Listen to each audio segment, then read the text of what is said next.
June 24th, 2022 will not soon be forgotten by the pro-life group of people. It should be a celebration for all mankind that we have made a huge step in criminalizing murder.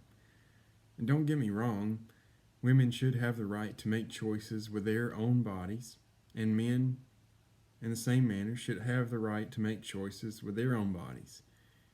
Every living human being should have the right to make a choice with their own body. This means from the moment of conception, every embryo, every fetus, every child in utero, every single baby should have the right to continue living. I support a female's right to be born, and I support a male's right to be born. I believe human rights begin in the womb.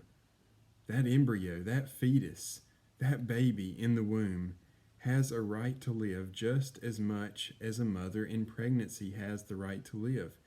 They are both living human beings.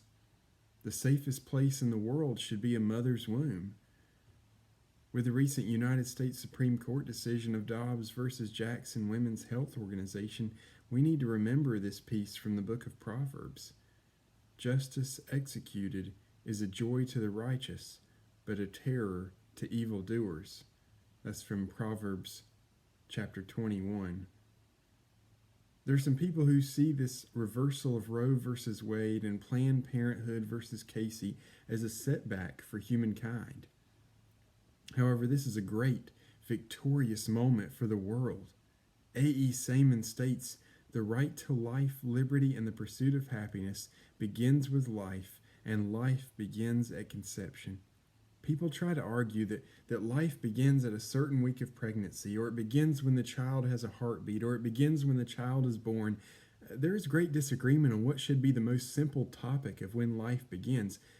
To the pro-choice person, it makes sense that life begins when the child can live independently at birth, even though the child needs care for many years before he or she can truly live on his or her own. For the pro-life person, it makes sense that life begins at the moment the sperm fertilizes the egg, creating the embryo. Without the embryo, there is no fetus. Without the fetus, there is no baby. Every stage of human development is necessary for a child to grow into adulthood. That embryo is human life. That fetus is human life. That baby is human life. And who are we to take away human life that is so special and so miraculous? Human life is a gift that has been given to us, and we must not throw it out like a piece of trash. Mother Teresa stated, quote, "I feel the greatest destroyer of peace today is abortion, because it is a war against the child, a direct killing of the innocent child, murder by the mother herself. And if we can accept that a mother can kill even her own child, how can we tell other people not to kill one another? How do we persuade a woman not to have an abortion? As always, we must persuade her with love, and we remind ourselves that love means to be willing to give until it hurts." End quote. Killing my own child is a sacrifice that at my current stage of life would not be an option for me.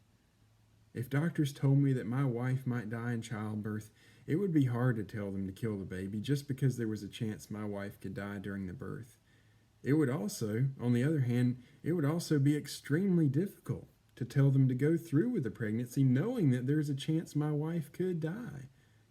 There's also a chance that the doctors could be wrong and my wife progresses through the pregnancy with no problems at all. The reality is that with or without abortion, we can die at any point during the day, and the fact of the matter is that we are going to die at some point in this life. In a deeply troubling interview named "Is Abortion a Human Right?", which was posted on Snapchat by the channel For the Street on June 29th, 2022, several women spoke of their frustration with the overturning of Roe versus Wade and Planned Parenthood versus Casey. They were each asked the question, "Is abortion a human right?" And they had the following answers. And I'm also going to skip over or paraphrase some of the language they used, as I would rather not use vulgarity on this channel. One woman said, "Absolutely. This is going to disproportionately affect women of color, bro. This is not fair. If I want to get an abortion, bro, I should be able to chuck that baby out. F them kids. I'm not having no kids. End quote. Those are powerful words spoken by a woman. She says, quote, chuck that baby out. F them kids, end quote. That is extremely concerning for my generation, and as well as the future generations. Another woman stated, quote, just like you can't force a person to get a vaccine, to donate blood, to donate an organ, even if it meant at the cost of someone else's life, no one has control over anybody's body in that case. That means that nobody should have any control over our bodies in this case, end quote. Well, with this woman, I would say that forcing a vaccine, forcing a blood donation, and forcing an organ donation is a completely different scenario than actively killing the baby and removing the child from its mother. There's a big difference between someone dying naturally because they did not get a donation of an organ and someone dying unnaturally because they were ripped from their mother's womb. The next woman, when asked if abortion is a human right, replied, quote, yes, 100%. Completely yours, no one else's. Somebody shouldn't be able to control what you do and what you choose to do with your body. It's not up to them. It's up to you, and it sucks that got taken away for so many blanking people, and now so many people are going to be in blanking danger of hurting themselves for just trying to do something that should be legal, end quote. Still discussing abortion as a human right, another woman claimed, quote, it is, because if I get pregnant and I don't want it, I don't got to keep it. Regardless if I get pregnant and abortion is not here, I'm going to do that blank myself. The Dominican way, Malta, pills. Yeah, that go a long way. I never got pregnant though. I'm just saying that I know, end quote. Another woman states, quote, yes, because this blank is mine, so who are you to tell me when I cannot put it to use, end quote. Yes, she is right that is her body, but the child who is growing inside her is not her property, and she has no right to take his or her life. The next woman in the interview says, quote, absolutely, and if life begins at conception, then men should pay child support as soon as the baby is conceived. But it's not, because men don't want to pay that, so you don't believe that life begins at conception, otherwise you wouldn't be. You're not paying for it, therefore it's not, end quote. I agree with this woman, and I think that she gives a good reminder for those of us who cannot get pregnant. Men should be paying child support as soon as the baby is conceived. I mean, think of the hospital bills to care for the baby before he or she is born. A woman should not have to endure that process of pregnancy without the father next to her. It is sad to hear of men who would have sex with a woman only to leave her the very next day. That is not how our Maker designed us to be. Sex and procreation are intertwined by design. If you have sex with someone, you'd better have already made a life commitment to take care of that woman and accept responsibility for the children she bears. Sex is sacred, and we must be careful not to cheapen its value by abandoning women after sex. The next woman says, quote, they're not pro-life. If they were pro-life, we would work on gun reforms and blank like that, because it's been 288, I think, school shootings from 2009 to 2018. And if you compare that to other countries, it's like 5, 1, 3. They don't care about our lives. They want control. But I'll give birth to my own unwanted child so he can go to elementary school and get shot up, end quote. This woman made some startling statements. I think we need to consider her statements for a moment. She said, quote, I'll give birth to my unwanted child so he can go to school and get shot up, end quote. She is talking about her own flesh and blood. That is disturbing. And I understand her frustrations with guns, and I hope the mass shootings will come to an end. However, not being concerned that your child is going to get shot up because he is simply just an unwanted child, that is a very cold statement. The next one brought up something that she had heard stating, quote, there was a study that was done. I don't remember the name. It was a Jewish man, and he said that the only way to bring white life to majority again is to ban abortion, because the most people who get abortions are white women, and as a result, white people will be extinct. They will not be the majority in America as a result of it, end quote. I'm not entirely sure about the accuracy of that study she referenced because, from my personal experiences, many minorities live in or near the city and would have easier access to an abortion clinic than would many white people who live a good drive away from the city. And let me make it clear that I do not care if the white race becomes a minority. I mean, if we all start intermixing with other races, I personally see no harm in that mixture. However, if we as a country start using birth control to weed out a particular race, that is not only morally wrong, but you should probably be prepared to be labeled a racist while you're at it, because that is exactly what you would be. The last woman in the interview said, quote, "I'm not saying I'm with it or not, but it's not my body, so why the blank should I care about what the next person wants to do with their blanking body? I'm not going to be like that. Like, mind your own business. That's it. Like, this is New York. You're supposed to mind your own blanking business and keep it pushing. Don't see something? Don't say something. Like, blank out of here, bro," end quote.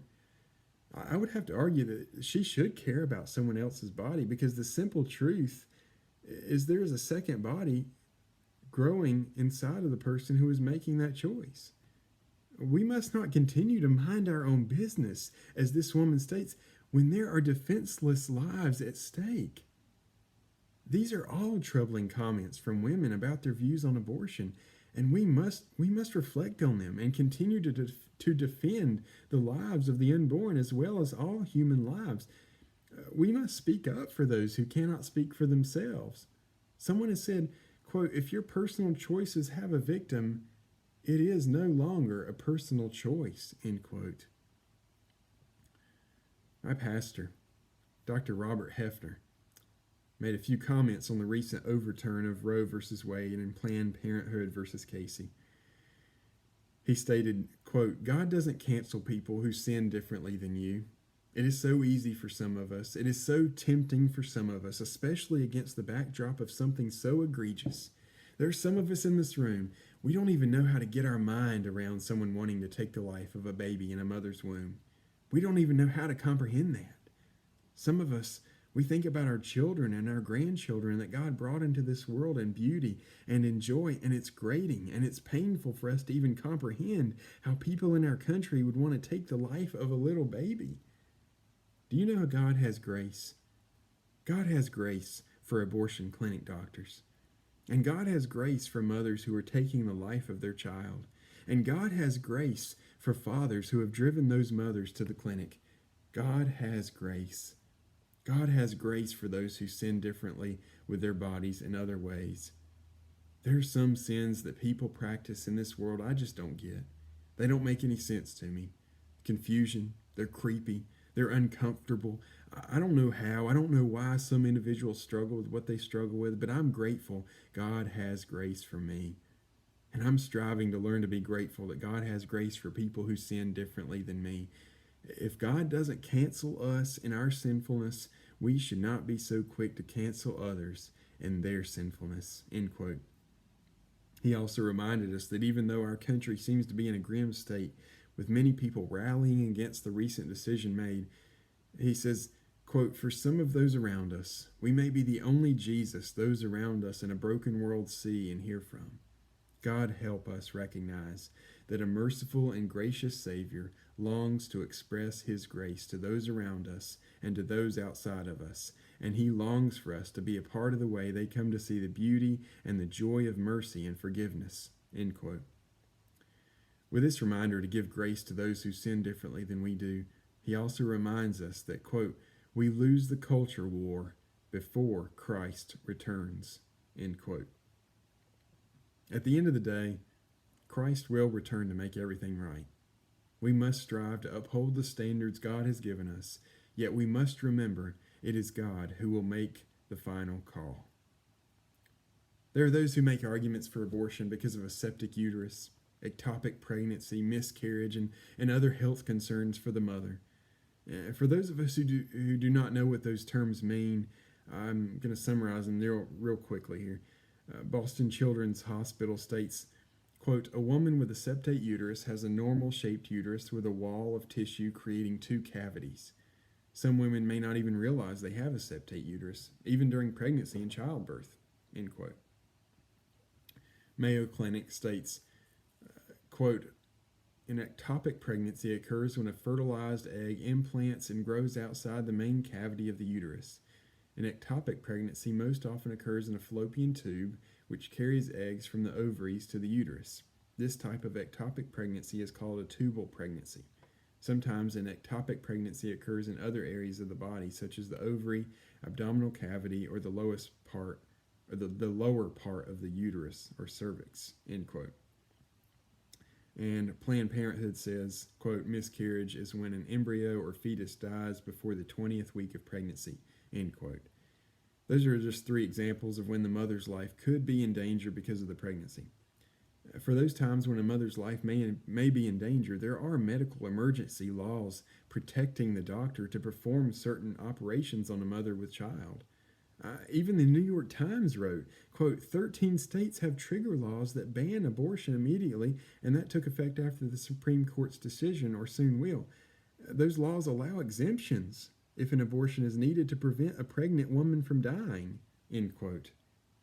When a pro-choice person argues that there is no protection for mothers in danger of death, I would like them to show me the law preventing a doctor from performing a life-saving surgery for the mother. It is a shame, as Munya Khan says, quote, a child can die even in the safest place on earth, its mother's womb, end quote. The womb, the place of growth for a human. It should be the safest place. Yet many living on the earth today do not see it as a human inside the mother. Rather, they see the baby as a futile piece of flesh that can easily be thrown out. Mother Teresa said, quote, it is a poverty to decide that a child must die so that you may live as you wish, end quote. She is exactly right, that it is a poverty for us as a human race to decide that a baby must be killed so that we can continue in a peaceable habitation.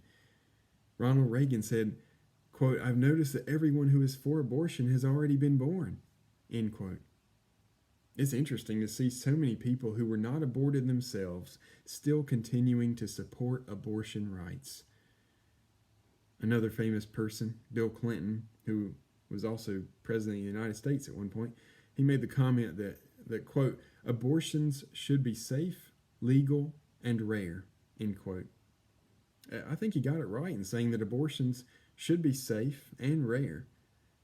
However, as far as being legal goes, I would have to say that we as a human race should not legalize murder in the womb. We must not get into the mindset that abortion is a go-to method of trashing a child we do not want. People will argue against bringing an unwanted child into the world, putting the life of a mother in danger, raising a child in a single-parent household, and all other sorts of reasons. The fact of the matter is that the life in the womb is still a human life, and we have no authority to kill that child due to an inconvenience.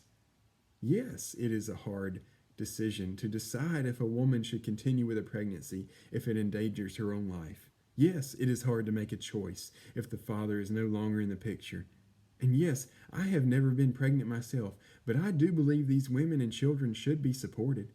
After all, we are talking about the next generation, and without those babies, the future of the human race will inevitably come to an end. Margaret Sanger, she started the first birth control clinic in 1916. According to other sources, her main goal was to weed out the human race and bring the black population to an end.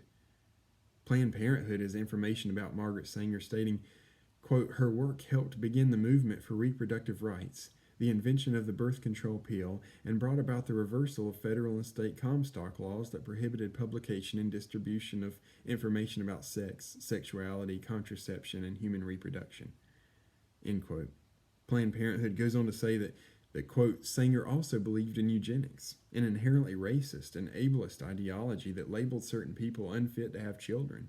Eugenics is the theory that society can be improved through planned breeding for desirable traits like intelligence and industriousness. Margaret Sanger was so intent on her mission to advocate for birth control that she chose to align herself with ideologies and organizations that were explicitly ableist and white supremacist.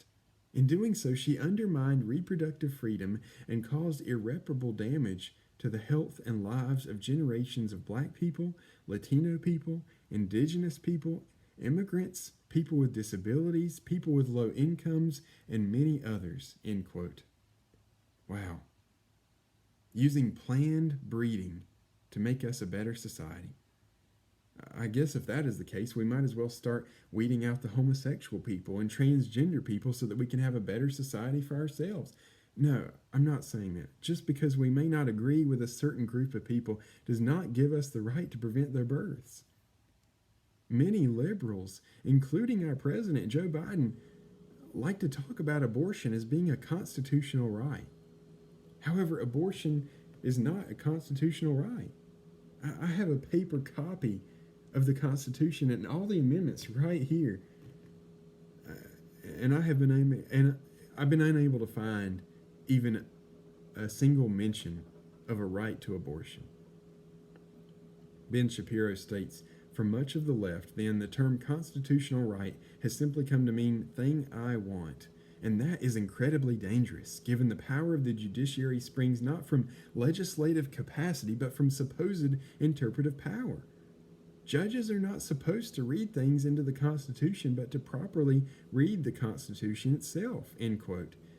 Folks keep saying that the judges have taken their freedoms, but what I cannot understand is that if they want to get an abortion, they can freely go to a state where abortion is legal. This federal decision did not make abortion illegal. Yet many on the left are acting like their rights have been stripped away.